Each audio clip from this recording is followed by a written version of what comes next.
Jadi ini adalah proses memasak gudeg di dapur ya milik Bu Ponirah ya teman-teman. Ini gunani gorengnya ya gudeg. Dan kali ini kebetulan ada pesanan gudeg kering, nanti akan dilanjutkan didang ya untuk gudeg keringnya. Ini untuk telur ya, telurnya sedang digodok seperti itu. Kemudian nanti kita lihat juga yang lainnya. Ini pakai luweng seperti itu. Jadi memang jelaga di seputar soblok itu berfungsi untuk meredam panas ya, biar tidak kesatan, tidak gosong juga, hingga untuk sekeliling soblok tetap dibiarkan jelaganya, tapi untuk dalam tetap tentu saja dicuci secara bersih dan higienis teman-teman semuanya. Ini telurnya banyak banget ya, jadi rahasia masakan dengan kayu bakar itu cita rasanya beda daripada dengan yang lainnya ya, apalagi dengan arang juga ya. Dan ini kayunya kayu menjadi arang juga ya, kayu-kayu keras juga yang digunakan. Seng itu untuk menutup agar abu tidak naik ya, jadi dikasih seng juga. Dan ini dibukanya juga hanya sebentar, kemudian ditutup lagi karena hanya untuk ngecek saja bagaimana tingkat kematangannya, juga ketika dimasukin bumbu dan diaduk nanti. Tapi ini masih sama cangkangnya ya, jadi masih merebus telur masih dengan kulit-kulitnya, belum dikupas ya, sehingga ini seperti ini. Ini sobloknya sudah dientas ya seperti ini, tumpukan kayu bakarnya teman-teman ya, itu yang sudah mateng, apinya sudah dimatikan seperti itu. Nah, kita buka seperti apa untuk dalamnya dari soblok ini ya, isinya apa teman-teman. Nah, ini seperti ini ya, tadi telurnya banyak banget seperti itu, masih dengan kulitnya itu ya teman-teman, masih perebusan telur dengan kulitnya. Untuk selanjutnya nanti tentunya akan dikupas teman-teman semuanya.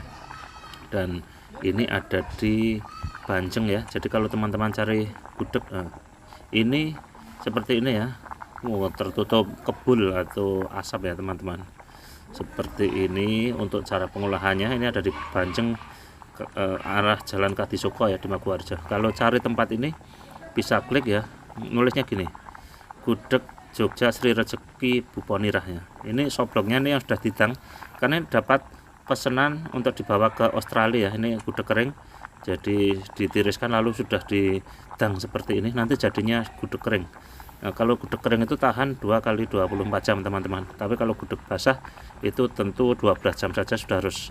Kalau bisa, kalau beli dibawa pulang langsung dipanasi saja ya. Kalau gudeg kering awet, ini karena mau dibawa ke Australia ya, jadi ada yang datang dari Australia itu kebetulan saja ya teman-teman, lalu ini sekalian mampir dan pesen mau untuk oleh-oleh ke Australia, pesennya gudeg kering seperti ini. Teksturnya kelihatan banget teman-teman ya untuk gudeg kering, keset ya. Dan ini tahunya ya, banyak banget nih tahunya, ini sangat gembis sekali ya teman-teman. Kita lihat seperti itu, jadi ini udah dimatengi. Dan ini untuk paduan yang lainnya apa tadi itu terlalu cepat. Nah, ini isinya seperti itu, aneka lauk lah ya, di santan kental seperti itu teman-teman semuanya. Dan untuk tampilan bisa dilihat di tayangan sebelumnya ya, yang sudah digelar di warungnya. Ini karena tertutup asap teman-teman ya. Nah, seperti ini lebih jelas ini ya, aneka lauk seperti itu. Tentu ada ayam, ada telur, ada krecek ya. Nah, rupa-rupa teman-teman, dan biasanya pakai soblok besar itu sampai 6 soblok ya. Ada telur, ada ayam, ada tahu, ada krecek ya. Dan semuanya pakai stok ya, ini stok kayu bakarnya nih, semuanya pakai kayu bakar ya teman-teman semuanya, karena memang cita rasanya itu lain. Dan karena ini di desa juga ya, yang namanya kayu bakar itu masih mudah didapatkan ya, baik dari sekitaran maupun sudah ada yang nyetoki tentunya dari sebitan-sebitan kayu bakar ya. Inilah teman-teman gudeg Bu Ponirah, gerbek dapur gudeg Bu Ponirah seperti ini teman-teman semuanya. Monggo yang belum pernah mampir ke gudeg Bu Ponirah, sudah banyak banget yang tanya, terutama di channel Al Mubarok itu ya, banyak yang tanya di mana alamatnya. Jadi sekali lagi alamatnya, tulis saja gudeg Jogja Sri Rezeki Bu Ponirah, klik pasti diantar sampai ke warungnya. Terima kasih teman-teman telah menyaksikan tayangan ini. Sehat-sehat selalu semuanya. Jangan lupa subscribe, like, and share. Panjang umur semuanya. Sampai jumpa lagi pada pada tayangan-tayangan berikutnya. Wassalamualaikum warahmatullahi wabarakatuh.